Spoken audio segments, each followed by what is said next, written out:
Okay, so I'd just like to make this little video on explaining two things. One, why I haven't reviewed the Third Doctor and Tardis at the 2020 B&M version, and why there's a lack of them in source. So the first and obvious reason why haven't I reviewed it, I haven't been able to get one yet. Simple as, done and dusted. The second reason is, how come they're not in stores yet? Now, there's obviously the usual, not B&M is not the greatest at getting all the sets out, but usually they'd be out by now, by this time. And but before everyone starts doing their best headless chicken act, calm down. There's an actual reason for this, because I was having a word with one of the B&M employees who has dealt with me before. let's just say that they've dealt with me before. Calling up. They were the B&M that I rang. I don't know how many times last year, asking every other day, "Have you got the new sets in? Have you got them in? Have you got them in?" But this time, there is an explanation. Basically, and I can only say for my B&M, I can only say for my local one, but I'm guessing this is probably for most B&Ms, and it's to do with the coronavirus.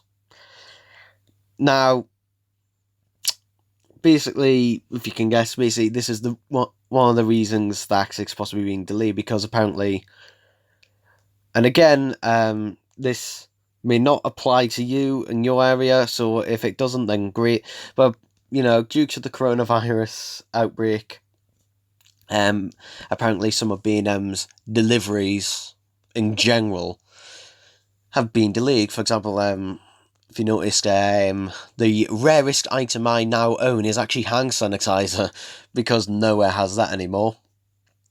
So stuff like that, stuff that's in high demand, and everyone's kind of losing their minds a bit in the UK at the moment over the coronavirus. In which case, my advice is, calm the shit down. And if you do get the coronavirus, the recommended thing to do is basically to isolate yourself.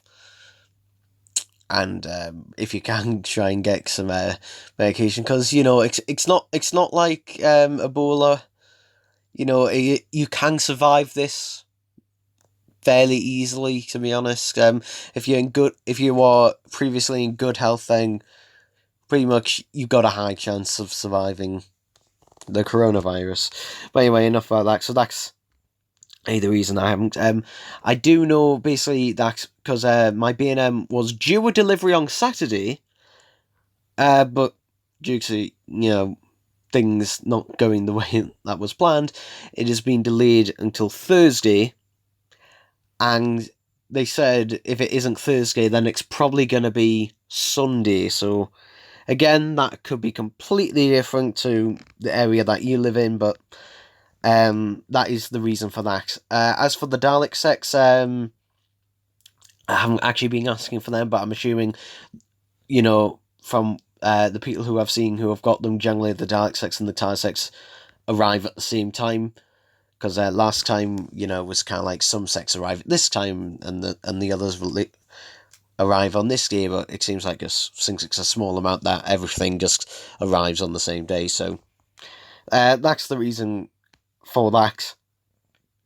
So yeah, basically that's why there's been delays on stuff. But as I say, do not do your headless chicken act and basically panic and whirl your arms around, because this, and to be honest, part of me wants this to actually continue, because it is fun. It is admittedly really funny seeing people freak out about it online. One of my friends recently actually showed me a story where a person had just randomly walked into B&M on the 3rd of May, the day of release of these TARDISes, in some areas. Although, to be honest, I don't think any of them came, or was it the 4th? Basically, they heard about them and just randomly walked into B&M, hadn't even bothered calling. Looked around the shop, couldn't see any, and apparently came out and just said, "Oh, I couldn't find any in my local B&M. They must have all sold out." Annoyed that they're gonna have to buy one on eBay. I'm just like, okay. For one, did you even bother asking the staff? Because you never know, the possibility of you just walking by and missing it, that is a possibility. And if you do ask the staff, then maybe because if you do ask the staff, then they'll be able to tell you if you've got the product number, what the delivery date is supposed to be, and which is what I always do. I generally ring up, give them the product codes, because then they can put it into their system and actually tell you, if they do have anything stocking. If they don't, then when they're due a delivery. But I think they are slowly starting to coming more stores, because the way I noticed this is eBay prices. Yeah, basically, everyone always goes on about scalpers every single time, and the thing is, though, it shouldn't be the scalpers you're more annoyed at. You should be annoyed at the people who are willing to just pay that price, because now the price has gone down because they're starting to pop up in stores. Initially, when they, I'm seeing when they first came out. They came out last week, I think it was. Yeah, last week. They officially sort of came out in some stores. People on eBay were selling them for 50 quid. Some nutters were actually paying that. And I know for a fact they were, just checking the eBay listings. And some people were going mental, saying you've got to take the auctions down and everything. It's just like, listen, if someone is willing to pay that, then I say bloody let them, because clearly, I mean, if it's someone from the US or Australia or basically anywhere outside the UK, I can understand why, stuff like that is a thing. But now they've gone down, generally the price you'll see them at is around about including the delivery price, it's normally around £30 to £40. So they've gone down quite substantially from, £50 plus that they were at before. Now, obviously, to us in the UK, that's still an outrageous price, but, to people in America, and that's pretty much their only way of getting them. So, yeah, and you've got to factor in the scalpers. They do have,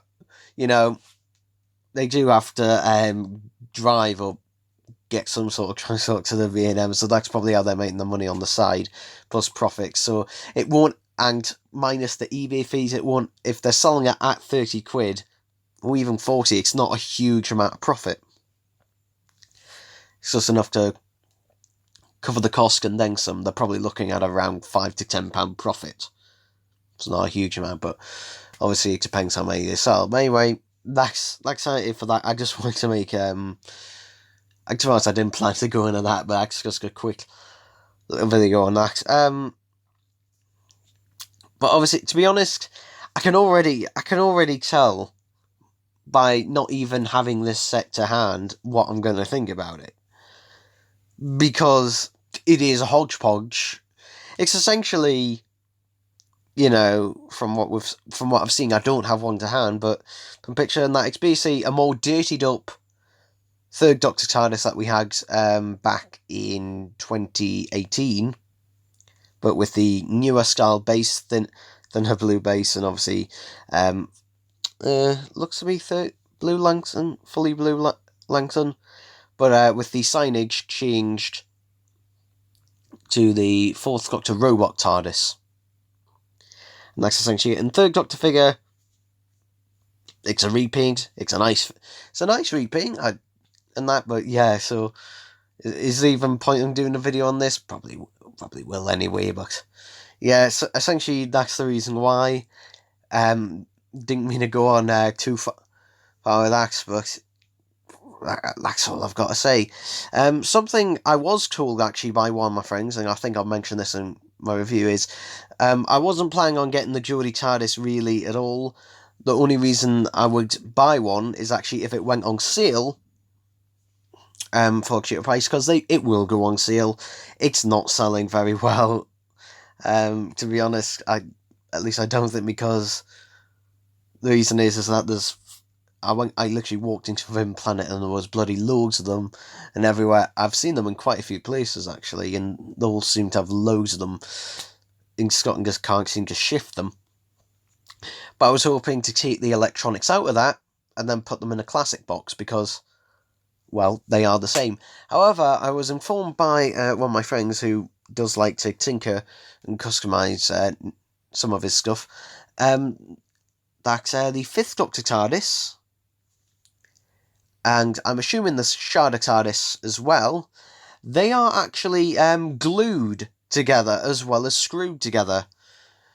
And there doesn't seem to be a way to, because of, the plastic not being, what it is. It's a fairly soft plastic. Unfortunately, there doesn't really seem to be a way as of yet to actually take these apart because of how, soft the plastic is. Which is a shame because with the third Doctor TARDIS and the fourth Doctor robot TARDIS, I'm assuming, I could be wrong about the robot TARDIS, but definitely with the original third Doctor TARDIS, they were just screwed together just like the original releases, so you could actually take them apart. And, if you could find them, you could put electronics in them. It's actually a shame because that is something I was actually planning to do at some point. Unfortunately, that's not really going to be a thing. Now, I mean, there probably is still a way to do it, but it just won't be as nice or as neat, as what it could be. And I honestly, I don't know why character glued them together more now. I'm assuming it's to try and make them more sturdy, because if you do glue something together, with adhesive and then screw it on addition to that, it will make it more solid. It won't creak as much, and it'll feel more, solid like it. Because I know a lot of people will complain about that. So I guess that's why. And I'm assuming this new third Doctor TARDIS is most likely the same, considering this thing, due to its release, probably went into production, late last year, sometime, probably when they decided to stop manufacturing the Sharda and fifth Doctor TARDISes. They did these. But yeah, anyway, that's it for this video. It's went on way longer than I thought, and I'll see you next time. Bye bye.